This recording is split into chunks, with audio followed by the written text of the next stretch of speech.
Bonjour à tous, ici Mike de Gousty Cuir et aujourd'hui je vais vous montrer comment coudre cette petite pochette ronde en cuir.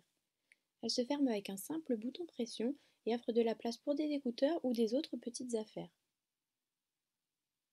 Pour cela, vous avez besoin d'un morceau de cuir solide, de quelque chose pour marquer le cuir, d'une paire de ciseaux, d'un cutter et d'une règle en métal. Il faudra également une griffe à frapper à deux pointes, du fil à coudre, une aiguille ainsi que les quatre parties d'un bouton pression. Il vous faudra également l'outil pour fixer le bouton avec un maillet. La forme de base de cette bourse est un cercle que vous pouvez marquer avec un compas par exemple, ou un verre à l'envers. Ici je prends juste une bobine de fil qui a le bon diamètre. Vous pouvez vous-même choisir la taille de la pochette.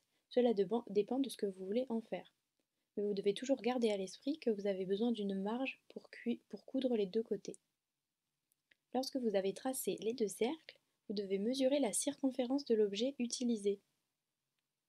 Et puis vous ajoutez quelques centimètres pour la fermeture du bouton. Dans notre cas, ça fera 30 centimètres.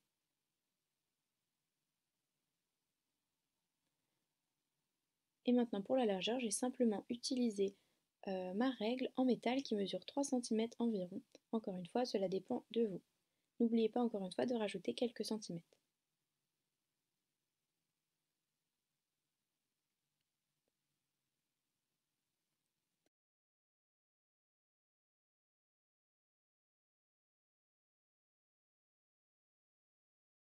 Si vous avez dessiné les trois parties, vous pouvez maintenant les couper. Je vais juste utiliser des ciseaux pour cuire pour les cercles maintenant, c'est plus pratique, mais vous pouvez utiliser d'autres ciseaux. C'est bon, j'ai coupé les trois parties et maintenant je voudrais marquer l'endroit où je vais coudre plus tard. Pour cela, j'utilise la griffe à frapper et je marque les bords extérieurs. Il existe d'autres outils spéciaux que vous pourriez utiliser, mais cela fera l'affaire. Vous ne pouvez pas bien le voir sur la vidéo, mais cette étape trace une ligne fine le long du bord que j'utiliserai plus tard pour marquer les trous de mes coutures. Je suis toujours à la même distance des bords et cela me donne un motif net pour faire la couture plus tard. De plus, la couture va être beaucoup plus facile si les trous de couture ont déjà été préalablement marqués.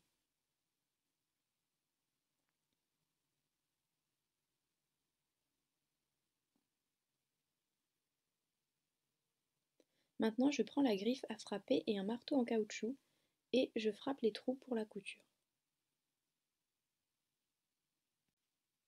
Maintenant que j'ai percé tous les trous, je vais marquer l'ouverture de la pochette. J'ai ici environ 6 centimètres, mais vous pouvez changer si vous le souhaitez. Je ne voudrais tout simplement pas que ce soit trop grand, sinon les choses peuvent tomber. Il est maintenant temps de faire les coutures à la main et j'aimerais imiter le plus près possible une couture de machine afin que le devant et le derrière se ressemblent. Cela signifie que je couds en alternant chaque côté et lorsque j'ai atteint la fin, je reviens sur les parties que j'ai laissées au premier passage. N'oubliez pas de ne pas coudre l'ouverture de la pochette. Donc je couds une petite couture uniquement sur le bord extérieur afin qu'elle soit uniforme et élégante.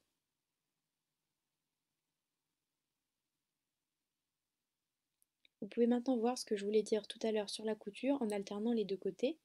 Donc je fais le premier chemin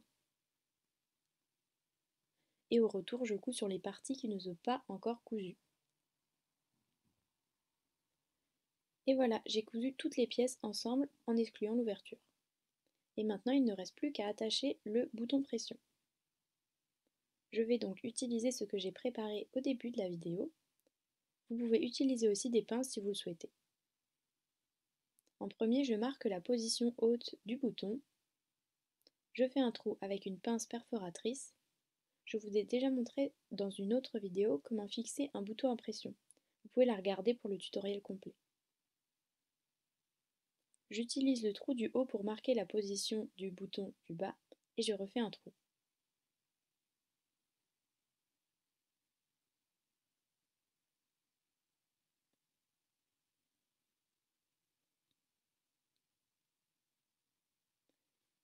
Maintenant, je fixe les deux morceaux de la partie haute du bouton ensemble.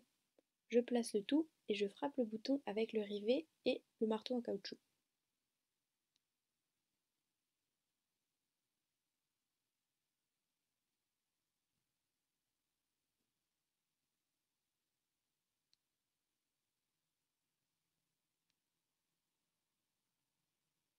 Et maintenant je vais fixer la partie basse.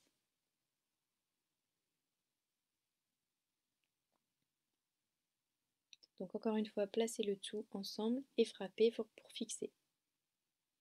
Si vous souhaitez faire une pochette ronde encore plus petite, vous devez réaliser cette étape avant de coudre, car sinon ce serait trop compliqué de le faire après quand tout est déjà cousu. Le bouton est maintenant bien fixé et votre nouvelle pochette est terminée. J'espère que vous avez apprécié ce tutoriel. Merci beaucoup et à bientôt.